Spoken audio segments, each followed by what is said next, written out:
So he says to Muslim, he says, go to Kufa and find out what the situation is like over there, what they're basically saying, whether or not there's actually support for me to go there.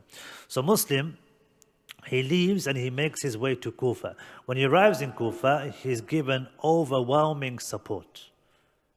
They're basically, he's like shocked at how much support Al-Husayn is being given in Kufa.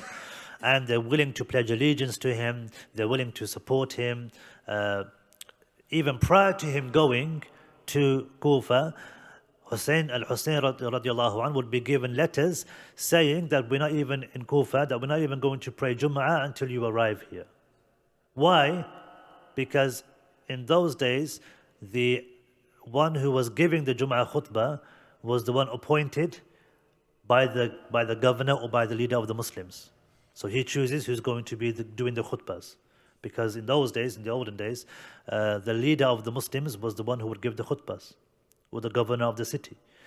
Because they were also considered to be scholars and righteous people. Of course that changed, but that was the case in those days. So this was a sign to show Al-Husayn that we're not basically messing around. We really want to show support. We'll even abandon Jum'ah prayer, which of course wouldn't be permissible, but this is the extent of their support and loyalty to Al-Husayn. Once you come, then you lead the Jum'ah prayer and we're going to pray behind you. So Muslim goes, finds overwhelming support from people in Kufa for Al-Husayn radiallahu anhu. And some of the narrations mention that around 12,000 people showed support to Muslim. This is like a huge amount. It's a very large amount, especially in those days. Even today, you know, that kind of support, if you enter a city, you would just think that it's the whole city. 12,000 people come to you and they start supporting you, saying we'll support you if you decide to, fight. It's overwhelming. And so, of course, Muslim thinks that this is something which is overwhelming proof that there is going to be support for Ali radiallahu an, for Al-Husayn radiallahu an if he comes to Kufa. And so he sends a letter to Al-Husayn telling him that they are giving you overwhelming support in Kufa, and basically telling Al-Husayn radiallahu an to come to Kufa. And while this is happening, word obviously goes around, because 12,000 people supporting the opposition isn't going to go without any kind of rumors or news spreading. And Yazid finds out that basically they're trying to cause an uprising and they're trying to show support for Al-Husayn. So he sends somebody to Kufa to basically quell any kind of uprising that may be occurring in that city. And he sends somebody called Ubaydullah ibn Ziyad. This individual isn't a companion, or many of the historians, Muslim historians, don't say anything praiseworthy with regards to him. He was very young to be a governor. He was in his late 20s. Normally governors are like, elderly people. If you think of presidents nowadays, prime ministers, people who want to be mayors of cities, they're older people. So he was very young, but he was very ruthless, meaning the reason why Yazid chose him was because he knew he'd get the job done, whatever it takes. And that's what he needed at that moment in time. So he sends Ubaydullah ibn Ziyad to Kufa, and he goes to Kufa. Some narrations mention that it was him with a group of 17 people. So he wasn't looking at having an army. So he had other means. He was very political. He was very skilled politically. So he was trying to use politics to try to figure out what he could do and try to quell the uprising. Interestingly, when he arrived, some narrations mention his face was covered. And people thought, because he had an entourage with him, that it was actually Al-Husayn. And so they said, "You're finally here, O Ya ibn Rasulillah." And he stayed quiet. This shows his shrewdness. He's just quiet, just listening. And eventually some of his assistants or guards, they basically told them to be quiet, and this isn't the grandson of the Messenger of Allah, this is your new governor. And so he's now realizing this is basically an issue here in Kufa. So what does he do? He basically decides to, under cover of darkness also, but also undercover, without going out in the open and showing himself, he was slowly dissuading people from supporting Al-Husayn radiallahu anhu. How did he do this? In a number of ways. He did whatever he could. So any tribes, any individuals from any tribes that were supporting Al-Husayn, he would basically speak to the heads of those tribes. And he would persuade them to tell those people from those tribes, from their tribes, to stop supporting Al-Husayn. And he would say to those heads of those tribes, if you need anything, what do you need? What does your tribe need? What issues are there? I'll solve all any issues you have on the condition that you get rid of any tribe members who are supporting Al-Husayn. And he would even go to the extent of speaking to the parents, or having the parents persuade those children of theirs who are supporting Al-Husayn to basically not support him. You know, using the mother's affection, the mother's mercy, the mother's, softness, the father, with his threatening words, his obviously, the fact that he's responsible for them. And so he would even persuade the parents to basically persuade the children not to support Al-Husayn radiallahu anhu. And so slowly, people start to step back and remove themselves from the public support that they showed Al-Husayn radiallahu anhu. But there is still support. Some narrations mention that even after people left, there were around 4,000 individuals who were still willing to show support to Muslim and to Al-Husayn radiallahu anhu. Some narrations mention that during one day, as Muslim is going around trying to find support, trying to gather support, trying to figure out what's going to happen and what to do next. And the letter's already been sent, by the way, to Al-Husayn. For example, narrations literally mention as he's walking down the street, numbers of people slowly start to lag behind and basically go down a different street and disappear, essentially. So the support that Muslim was being given, slowly, as the day goes on, decreases. The numbers that are behind him, literally walking with him, decreases as the day goes by. And eventually, some narrations mention he had nobody with him left. There was nobody left with him, showing him support. He's literally by himself. And now he's basically worried for his life. And there's no way for him to stay, there's no way for him to go, there's no support from any of the city of Kufa.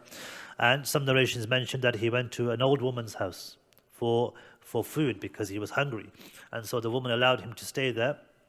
And he told her who he was because he had no choice. Otherwise, he was worried maybe nobody would give him any support. Maybe this would help him because he's from the family of the Prophet ﷺ, Muslim ibn Aqeel, the family of the Messenger of Allah ﷺ. Aqeel was the Prophet's cousin, of course, just like Ali radiallahu anh, because they were brothers. And so eventually he ends up staying there. The old woman's son comes back. Some narrations mention that when he came back, she tells him, don't tell anybody, but this is Muslim ibn Aqeel.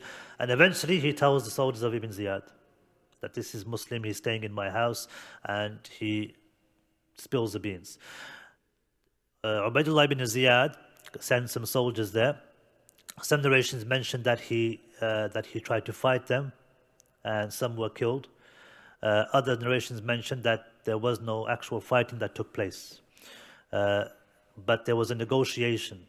And so Muslim ibn Aqeel, he told them, I will come willingly on the condition that I'm kept safe, meaning that I'm not killed. So I will come with you and I will see Ubaidullah ibn Ziyad on the condition that I'm not killed and that my life is spared. And again, narrations differ. Some narrations mention that this was accepted. Some narrations mention that this wasn't accepted. But we know what the fate was of Muslim eventually. He does meet Ubaidullah ibn Ziyad and he's punished. Narrations mention that he was basically eventually killed. He was tortured and then he was killed. He was taken up a very high building and he was thrown off the building. And that's how Muslim ibn Aqeel eventually passed away. And this is, of course, after he sent the letter to Al-Husayn radiallahu anh, showing him, telling him there's support in Kufa, come to Kufa. Some narrations mention that before he died, he told the person with him, who had some kind of goodness, that send a message and tell Al-Husayn that basically there's no support here left for you. They've all abandoned you. Don't come, basically. And narrations mention that that news did reach Al-Husayn. So Al-Husayn, meanwhile, is preparing in Mecca to leave and make his way to Kufa. And along with the letter of Muslim which he receives, many letters of support also come with that letter, showing support from different members of Kufa, from different tribes of Kufa. And so Al-Husayn starts making plans to leave. He starts making plans to leave Mecca and make his way now to Kufa. It's said that some of the senior companions tried to stop him. Ibn Abbas radiallahu anhuma, who's in Mecca, he tries to persuade Al-Husayn not to go. Why? Because, the senior companions, first of all, they've seen what's occurred in the past. And they've seen what happens during the time of Ali and Muawiyah radiallahu anhuma, what happens when there's opposition, what happens when there's two leaders, or when the ummah is divided. It's inevitable that there's going to be fighting, there's going to be killing, there's going to be deaths, and the ummah itself is going to suffer. And so they understand this. Also, Al-Husayn was, you could say he was younger than the senior companions. They say Al-Husayn was in his 40s or 50s, but compared to the other companions they were older than him. But he wouldn't listen to Ibn Abbas radiallahu anhuma. Ibn Abbas radiallahu anhuma tried to persuade him, and he responded and he said, Al-Husayn radiallahu anh said, I would rather die elsewhere than for the Haram area to become a land of bloodshed. I don't want this area to become a place where blood is spilled. Which means some scholars say this means he already had it in his mind that he was going to physically fight, because that's what he's preparing for. And when Ibn Abbas radiallahu anhu heard this, he didn't say anything. There was another individual by the name of Muhammad ibn al-Hanafiya. Muhammad ibn al-Hanafiya. This individual also tried to persuade Al-Husayn radiallahu anhu to not go to Kufa. Anyone know who Muhammad ibn al-Hanafiya is? Yes, brother.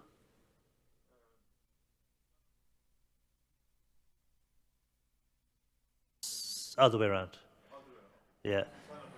Son of Ali radiallahu anhu. But he wasn't born by Abu Bakr radiallahu anhu, to my knowledge. That was somebody else, I think. I know Muhammad ibn Abi Bakr, that was somebody else. He was raised by Ali radiallahu anhu. Yeah. So Ali radiallahu anhu did marry after Fatima radiallahu anha. So he had multiple wives after Fatima radiallahu anha passed away. And from those children was somebody by the name of Muhammad. And it said that he was the oldest after Al-Hasan al-Husayn. He was the oldest. And his mother was from the tribe called the Hanif tribe. And what happened was, he was given the title Muhammad ibn al-Hanafiya because of where his mother was from. Just to distinguish from the other, Muhammad, the other people named Muhammad from the family. And of course, he was respected and he was loved. And he was a wise individual, he was a scholar. He tried to dissuade Al-Husayn from leaving and going to Kufa. And he himself didn't go, even though he was from the close family of Al-Husayn radiallahu anh. Al-Husayn radiallahu anh took his family, he took the family of Al-Hasan, he took his other brothers, half brothers also went. His cousins went with him. Their sons went. Muslim ibn Aqeel's sons went. Many of them went, around 100 roughly. They say around 100 people in total, including women and children, eventually went to Kufa. Muhammad ibn Hanafiya didn't go, and he prevented his children and his family from going. And of course, hindsight is 2020, but this shows us the wisdom of Muhammad ibn Hanafiya, and it shows his foresight of the potential catastrophe which may occur. So he also persuaded him not to go again. Al-Husayn, from his perspective, he's thinking there's 12,000 people who are ready to support me. And so you can understand from his perspective.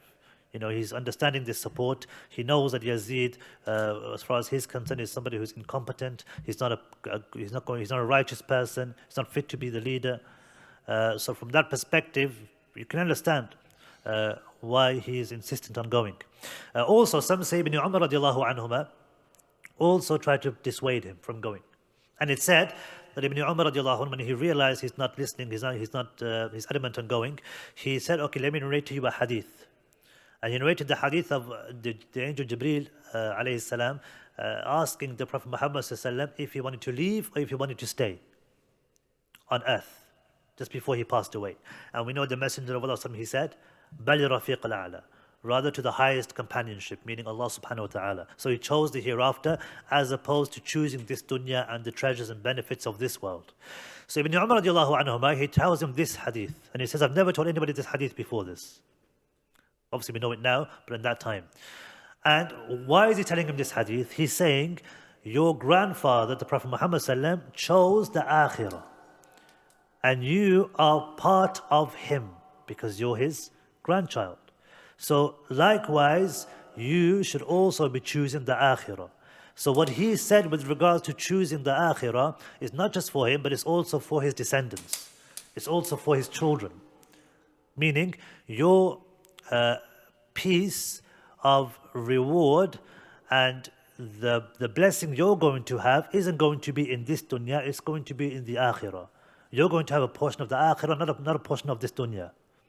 So don't go. Again, Al-Husayn radiallahu an disagrees and decides to make his way.